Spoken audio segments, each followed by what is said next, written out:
Καλημέρα σε όλους και πάλι. Καλώς ορίσατε πίσω και χρόνια πολλά σε όλους και καλή χρονιά να ευχηθώ. Επίσης θα καλωσορίσω, εδώ έχουμε μαζί μας σήμερα την Τατιάνα. Είναι μια κοπέλα που εργαζόμαστε πολύ ένα αρκετά μεγάλο χρονικό διάστημα, πολλούς μήνες. Και θα ήθελα να μοιραστεί τη δική σας ιστορία μαζί της, γιατί θα μπορούσε να είναι πολύ βοηθητική για κάποιες από εσάς. Καλημέρα Τατιάνα, με ακούς? Καλημέρα. Ωραία, καλώς όρισες και χρόνια πολλά.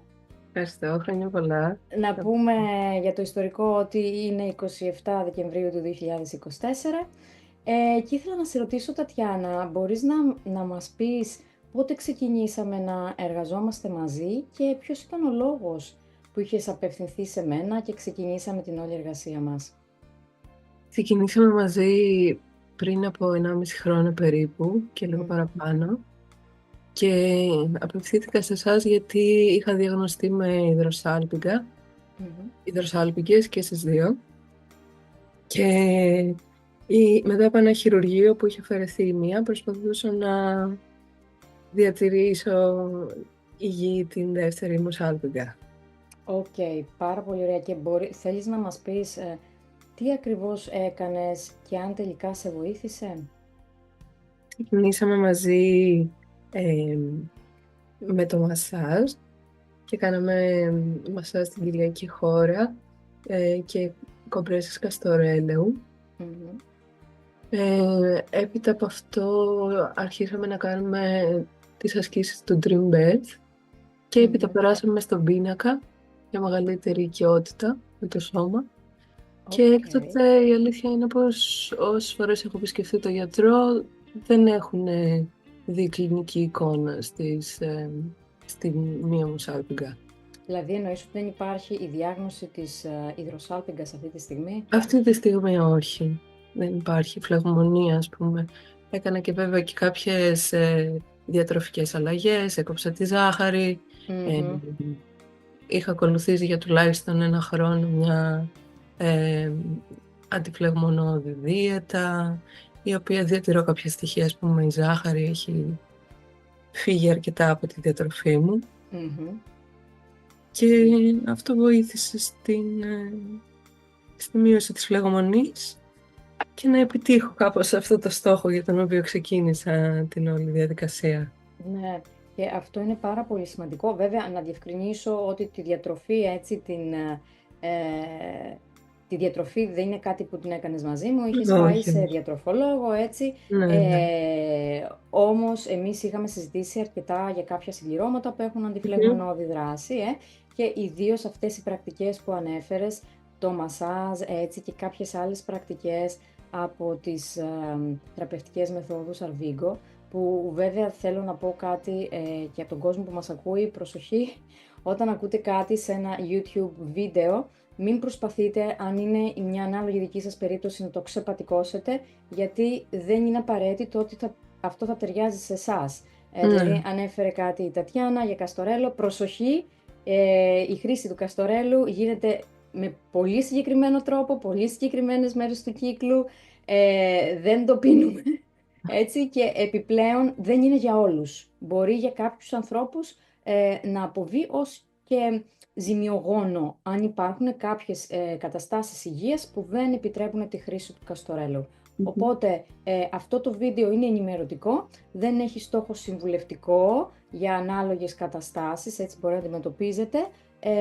Είναι απλά για να μεταφέρει την εμπειρία ενός ανθρώπου και μετά βεβαίως χρειάζεται η επαγγελματική υποστήριξη για την εξατομικευμένη αντιμετώπιση της κάθε περίπτωσης και από ιατρικής πλευράς, έτσι, και εάν κάποιος επιλέγει να βάλει στη ζωή του και τους εναλλακτικούς τρόπους. Εγώ θα ήθελα να σε ρωτήσω κάτι άλλο που ανέφερες, Τατιάνα. Αναφέρθηκες στο Dream Birth. Μπορείς λίγο να μας δώσεις ένα δικό σου ορισμό?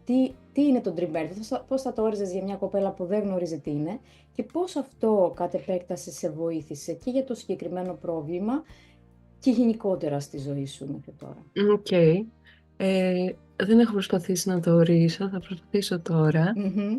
Ε, Είναι ίσως, θα έλεγα, κάποιες, μια διαδικασία που σαν να εισχωρείς πιο βαθιά στον εαυτό σου με έναν τρόπο Μμμ. και μ, ίσως μέσα σε έναν συμβολικό κόσμο να προσπαθείς να δώσεις τον εαυτό σου την θεραπεία και την ενέργεια για να μπορεί να ανταπεξέλθει. Κάπως έτσι εγώ το έχω συσχετίσει στο μυαλό μου. Είναι Ε, πολύ ενδιαφέρον ο ορισμός σου, πάρα πολύ ενδιαφέρον. Οκ, όταν αναφέρεσαι σε συμβολισμό, πώς το εννοείς? Γιατί είναι αλήθεια ότι όταν κάποιος δεν έχει βιώσει ναι, ναι, κάτι, ναι. είναι δύσκολο να Είναι δημιουργήσει δύσκολο. αναφορές στο μυαλό. Τι εννοείς συμβολισμούς? Ας πούμε, νιώθω ότι έφευγα λίγο από, από τα μπλοκ που βάζει η πραγματικότητα και μέσα στη φαντασία μου μπορούσα τα προβλήματά μου να τα αναγάγω σε σύμβολα, σε μορφές. Οκ, Ε, αναφέρεσαι στις εικόνες λοιπόν, στα ναι, στις images. εικόνες, ναι. Ακριβώς, βασίζεται πάνω στη δημιουργία εικόνων, Ναι, ναι. απενεργοποίηση ίσως μη λειτουργικών παλιών εικόνων, δημιουργία νέων εικόνων. Είναι μια από τις βασικές λειτουργίες, οπότε εσύ αναφέρεσαι σε αυτό. Σε αυτό κυρίως. Και, και αυτές οι εικόνες σίγουρα φέρουν μια μεγαλύτερη επαφή, ένιωθα, με πράγματα τα οποία δεν μπορούσα να εξερευνήσω τόσο πολύ με το συνειδητό μου, ας πούμε.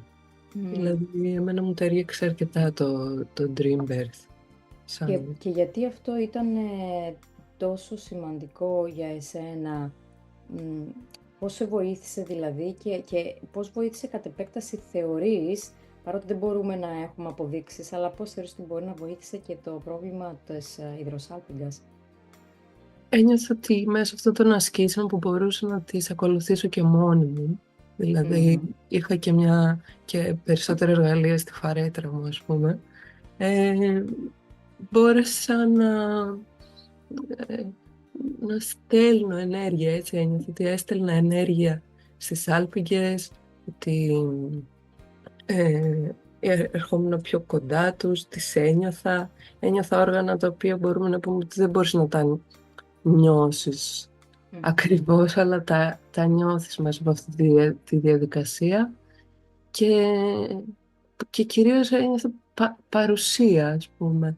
Με αυτόν τον τρόπο κατάφερα ε, ένιωθα μια θετική ενέργεια να κυλάει μέσα μου με αυτόν τον Πολύ τρόπο. ωραία. Οπότε αναφέρεσαι στο πώς με το imagery και το Dream Birth που είναι το παιδάκι ας πούμε του imagery, είναι Ναι. το παράγωγο του imagery work, αυτό είναι η ευρύτερη δουλειά. Λες ότι βοηθήθηκε στο σωματικό κομμάτι, στο να έρθει σε επαφή με τα ίδια τα όργανα. Ε, Κυρίως, ναι, κατά βάση. μ, Ναι. Θεωρείς ότι το Dream Birth σε βοήθησε μόνο σε αυτό ή βοήθησε και άλλους σε ένα πιο ευρύτερο πεδίο, άλλους τομείς στη ζωή σου και πώς μέχρι σήμερα, μετά από 1,5 χρόνο, νιώθεις να σε έχει βοηθήσει στην προσωπική σου εξέλιξη και αν σε έχει βοηθήσει στην προσωπική σου εξέλιξη? Επειδή οι ασκήσεις δεν είναι μόνο για το σωματικό κομμάτι, σίγουρα, ε, με βοήθησαν και νιώθω και στο πνευματικό κομμάτι. Δηλαδή, ε, η φαντασία μπορεί να παρισφρήσει παντού και με αυτόν τον τρόπο ε, ανεβάζεις κάπως τη συχνότητά σου, ε, μπορείς να αντιμετωπίσεις καλύτερα κάποια πράγματα, σηκώνονται κάποια blocks, εγώ ένιωθα. Μμμ. Κυλούσε πιο εύκολα το μέσα μου, ας πούμε, με κάποιες ασκήσεις, Οπότε, ειδικά. ναι, νιώθεις ότι υπήρχαν εξελίξεις στη ζωή σου, βελτιώσεις, κατανοήσεις διαφορετικές, Σίγουρα, δουλεύοντας με αυτόν κυρίως τον στο τρόπο? επίπεδο των σχέσεων, είδα αρκετά μεγάλη αλλαγή, θα πω.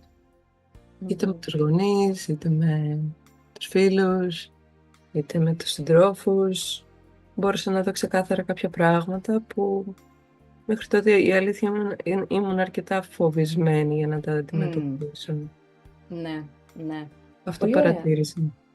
Και θέλεις, θα μπορούσες, Τατιάνα, να μας πεις πάλι με δικά σου λόγια, τι είναι το τελευταίο κομμάτι με το οποίο είπες ότι ξεκινήσαμε να δουλεύουμε έτσι σε μια σειρά? Είχαν μπει πρώτα, η έμφασή μας δόθηκε πολύ στο σωματικό, για να φύγεις από την κατάσταση του επίγοντος, της υδροσάλπιγγας, δώσαμε έμφαση πολύ στο σωματικό. Μετά μπήκε το Dream Birth που πρόσθεσε βέβαια στο σωματικό, αλλά πήγαμε και πιο βαθιά για να δούμε τη ρίζα ίσως ενός θέματος που φαίνεται να είναι σωματικό, αλλά άπτεται άλλων θεματικών. Έτσι, πολλές φορές πάει πιο βαθιά και λες ότι το τελευταίο διάστημα, πρέπει να είναι τον τελευταίο χρόνο περίπου, πάνω κάτω, πρόσθεσες στην προσωπική εργασία που κάνεις με τον εαυτό σου και με τη γονιμότητά σου και το charting, τη μέθοδο του fertility awareness. Μπορείς να μας πεις πάνω σε αυτό με δικά σου λόγια, τι είναι το charting και πώς προσωπικά σε βοηθάει και για ποιο λόγο το χρησιμοποιείς εσύ? Είναι στην ουσία κάτι πολύ απτό για μένα. Μπορείς να δεις αρκετά με δεδομένα, ας πούμε, πώς κινείται ο κύκλος σου, σε ποια κατάσταση βρίσκεσαι, ορμονικά, με μια πρώτη εικόνα, κυρίως μια καταγραφή της φυσικής λειτουργίας του σώματος μιας γυναίκας, ας πούμε, μέσα στο κύκλο της περίοδου της. Κάπως έτσι το αντιλαμβάνομαι. Και αυτό γιατί είναι σημαντικό για σένα? Μου έδωσε μια οικειότητα με την γυναικεία μου φύση, ας πούμε, που μέχρι τώρα δεν το διδασκόμαστε ή την αφήνουμε λίγο στην άκρη. Και με αυτόν τον τρόπο ήρθα λίγο πιο κοντά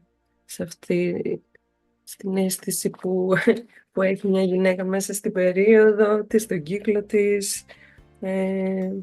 Κατάλαβα κάποια πράγματα περισσότερο. Πάλι απέκτησα γνώσεις. Επίσης, τι άλλο? Ναι, και αν θες, μπορείς να μοιραστείς για ποιο λόγο, γιατί όντως το charting, και πολύ καλά το αναφέρεις και σε ευχαριστώ γι' αυτό, μπορεί να είναι εργαλείο αυτογνωσίας, κατανόησης και επαφής με το σώμα μας, πολύ μεγαλύτερο από να του κάνουμε ένα μασάζ, ακόμη πιο μεγάλο ίσως από να του κάνουμε ένα μασάζ, γιατί είναι σαν να μπορούμε να δούμε σαν καθρέφτη τι γίνεται μέσα μας, τι ορμόνες παράγει το σώμα μας, άρα και γιατί η συμπεριφορά μας μπορεί κάποιες μέρες να εκδηλώνεται έτσι και όχι αλλιώς, γιατί κατανοώντας τη λειτουργία των ορμονών, που σε εκπαιδεύεσαι σε όλα αυτά, μπορείς να καταλάβεις ίσως και τις διαφοροποιήσεις που έχεις στο συναισθηματικό σου κόσμο ή τι γίνεται στο σώμα σου, γιατί είναι πρισμένο, γιατί πονάει το στήθος, γιατί έχεις πονοκέφαλο, έτσι. Όλα αυτά τα οποία τα παρατηρείς μέρα με τη μέρα και απλά είναι σαν να λες, είναι η προσωπική σου ατζέντα το chart για μια γυναίκα. Εγώ όμως ήθελα να σε ρωτήσω σε ένα πρακτικό επίπεδο επίσης, στην καθημερινή σου ζωή, παρατηρώντας τον κύκλο σου, τι άλλο σε εξυπηρετεί, για ποιο λόγο ξεκίνησες να παρατηρείς τον κύκλο σου και για ποιο λόγο έμαθες και τους έξτρα κανόνες τελευταία, έτσι. Ναι, γιατί προσπαθούσα να αποφύγω τη σύλληψη. Το ξεκίνησα σαν εργαλείο αποφυγής της σύλληψης, και ώστε να βλέπω ποιο είναι το παράθυρο γονιμότητάς μου και για τις σεξουαλικές επαφές, ποιες είναι οι ασφαλείς μέρες, ποιες δεν είναι. Κυρίως γι' αυτό το λόγο το είχαμε ξεκινήσει. Και θα μπορεί κάποια κοπέλα, Τατιάνα, συγγνώμη, να σου πει μα καλά, μπαίνεις όλη τη διαδικασία τόσο χρονοβόρα ή δεν παίρνεις ένα απλό χάπι, ένα απλό αντισυλληπτικό, ξεμπερδεύεις, το οποίο είναι και πιο ασφαλές, έχει μεγαλύτερα ποσοστά επιτυχίας κτλ. Για ποιο λόγο τι θα απαντούσες σε αυτή την ερώτηση, γιατί δεν επέλεξες το χάπι, αλλά επέλεξες μία μέθοδο που απαιτεί και όλα στη μεγαλύτερη δέσμευσή σου, αν το θες. Ισχύει, απλά είναι όμως ο πιο, αν θέλουμε, πιο φυσικός τρόπος, γιατί εγώ προσωπικά δεν ήθελα να μπω στη διαδικασία να παίρνω χάπια για να ρυθμίσω τις ορμόνες μου και για να... Το θεωρώ λίγο βίαιη διαδικασία. Θα το πάρω μόνο όταν χρειάζεται, δεν είναι μεγάλη ανάγκη, και αφού υπάρχει αυτός ο τρόπος που δεν παρεμβαίνει με κάποιο τρόπο, αποφάσισα ότι είναι το καλύτερο για μένα, έτσι το είδα. Είναι ένας τρόπος που ναι, μεν είναι χρονοβόρος, αλλά έχει την μικρότερη δυνατή παρέμβαση, δεν έχει κάποια... Ναι, είναι απλά μια παρατήρηση. Μαθαίνεις καλύτερα από το χάπι που είναι ίσως η εύκολη λύση. Κάπως έτσι το έβλεπα εγώ. Πάρα πολύ ωραία και να πω εδώ ότι κάτι που δεν είναι κοινώς γνωστό, γιατί κάποιος μπορεί να πει η παρατήρηση δεν είναι τόσο επιστημονικά εμπεριστατωμένη όσο είναι το χάπι, όσο είναι το σπιράλ, όσο είναι άλλοι μέθοδοι αντισύλληψης που έχουν λιγότερη αξιοπιστία σε σχέση με το αντισυλληπτικό, αλλά είναι πιο ευρέως διαδεδομένοι, όπως το προφυλακτικό, όπως στα σπερμοκτώνα, gel, έτσι, και όλα αυτά που υπάρχουν. Να πω ότι σε σειρά κατάταξης η μέθοδοι fertility awareness, οποιαδήποτε μέθοδο είναι αυτή, αλλά μιλώντας για τη συγκεκριμένη μέθοδο Rocher, υπάγεται, για να μην πω στο ίδιο επίπεδο, στο αμέσως προηγούμενο σκαλοπάτι πριν την αντισύλληψη με αντισυλληπτικά. Έχει ένα πάρα πολύ ψηλό ποσοστό αξιοπιστίας όταν εφαρμόζεται σωστά. Έτσι, όταν το ζευγάρι δεν κάνει εκπτώσεις. Ναι. Εάν εφαρμόζεται σωστά, είναι εισάξιο της αξιοπιστίας του αντισυλληπτικού, χωρίς, όπως λες, όλα τα παρελκόμενα της χρήσης ορμονικών σκευασμάτων. Έτσι είναι, ναι. Ακριβώς, και την ίδια βέβαια στιγμή η γυναίκα αποκτάει μια μεγαλύτερη αυτογνωσία, συνειδητότητα, ενημερότητα για το σώμα της, οπότε υπάρχουν πολλαπλά ωφέλη. Αυτά. Θα ήθελες κάτι να προσθέσεις για κοπέλες που μας ακούνε και δεν ξέρουν τίποτα από αυτές τις μεθόδους, αλλά μπορεί να θέλουν να φροντίσουν το σώμα τους ή να αντιμετωπίσουν κάποιο θέμα στον κύκλο τους ή κάποιο πρόβλημα στη μήτρα?